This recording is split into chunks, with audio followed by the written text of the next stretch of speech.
Liminal spaces. It seems like that word has been sprinkled around randomly in your daily life, in TikTok videos as well as in real life, but what are they?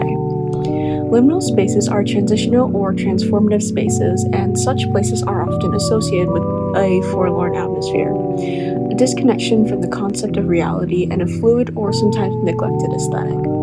They're the waiting areas between one point in time and space and the next. Coming from the Latin word limen, which means threshold, they're often described as places that are not quite one thing or another. Since liminal spaces are areas of transition, it feels eerie and almost discomforting to stay there, since they're meant to be places of passing, like hallways, empty parking lots, stairwells, and abandoned buildings. It's all an in-between. Not quite something, but not quite nothing.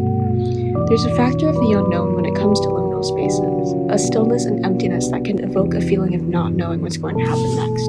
You seem all alone in these spaces. Most videos that pop up on TikTok when you search liminal spaces are images or slideshows showing unsettling or off-putting places, sometimes real, sometimes fake.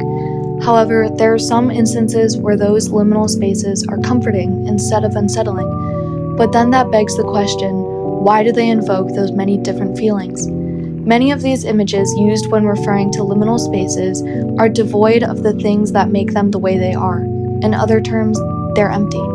Schools with nobody in sight, an empty supermarket, a playground void of children, so on and so forth. A subreddit called r/liminal spaces that started in 2019 claimed that liminal spaces don't have to be creepy.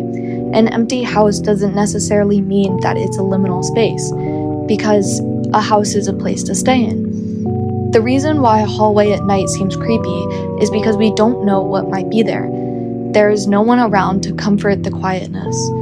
Humanity is always cautious of things that we can't see or don't know. Places like airports can be liminal because no one is ever there too long. There are people constantly in and out of airport, a walk of life in which people are not quite in one place, but waiting to travel to another. Liminal spaces work because of two important factors: the comfort of familiarity, but the discomfort of the unknown emptiness. Fear of the unknown is caused by lack of information and the lack of experience in order to overcome that situation. The brain is constantly trying to predict what is going to happen next. It allows us to prepare both mentally and physically in the most effective way possible. However, trying to prepare for the unknown entails overthinking, which creates paranoia and doubt. People surround themselves with familiarity, with routine and structure and sameness that includes others. People tend to make friends with people who have the same beliefs, thoughts, and interests. So when one is found outside of their familiarity, faced with a situation where anything can happen and knowledge is thrown out the window, the brain fights to protect itself by being prepared for any outcome, good or bad. No matter what, no matter how versatile or open people are to new experiences, there's always going to be slight discomfort about what's going to happen next, whether it be the main character in a horror movie hiding behind a corner, the music climaxing as the audience anticipates a jump scare, knowing that something is going to happen but not knowing what, or being thrown into a college dorm with the family van speeding away, left with a new environment and only enough quarters to do the laundry. The reason that liminal spaces can sometimes trigger nostalgia is because of the images on the screen seem so familiar. You swear that you've been there before in the past. It can cause a longing for that past, a longing to go back.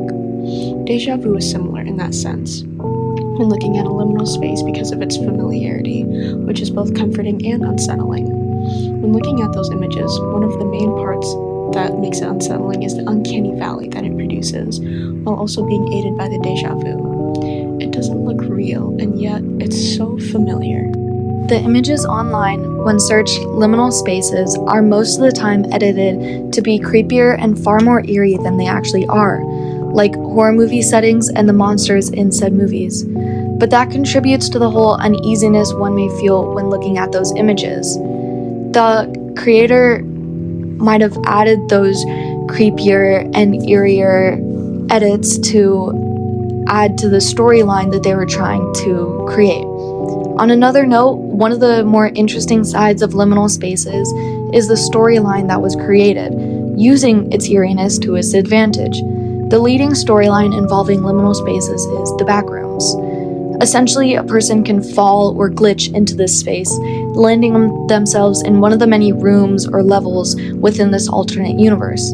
It's the concepts of an unknown force and entity trying to understand and mimic humanity. The randomness of the rooms and the objects that lie in the backrooms create a feeling of uneasiness. An unknown entity learning and trying to adapt to humanity, to mimic what it sees and hears. But with that, it is not entirely human. So it's uncanny in a sense. It looks real, but yet something is off. You're able to hear the sounds of the real world just through the walls, so close to the reality and comfortable familiarity, yet it's just out of reach. However, the person isn't the only thing inhabiting the backrooms. They're also occupied by creatures, entities made to scare, maim, and possibly looking to kill. It's unsettling to say the least. The ominous atmosphere, the unsettling areas, and the fear of the creatures. Just like reality, everything in the backrooms is determined by luck. Your arrival to the backrooms and your survival. The main overlooming point is the unknown. You don't know where you'll end up, what's in there with you, and if you survive or not. It's fun to joke about the backrooms, about liminal spaces, something so rooted in fiction that it almost doesn't seem real. In a sense, though, the backrooms and physical liminal spaces are the same. A space and time that seems so familiar, yet you know it isn't. The empty storage space in a Lowe's at the end of the night, an elevator in a questionable parking garage. Humans will always gravitate towards familiarity because it's safe and secure.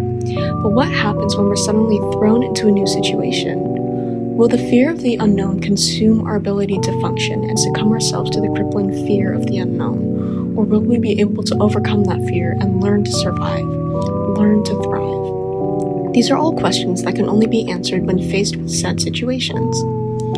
It's said that a person shows their true personality when fear overtakes logic.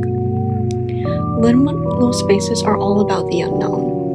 The emptiness, the fear, the anticipation, the nostalgia, the somewhat comforting deja vu that comes along with it. It feels like a stranger that we've seen before, but just can't name.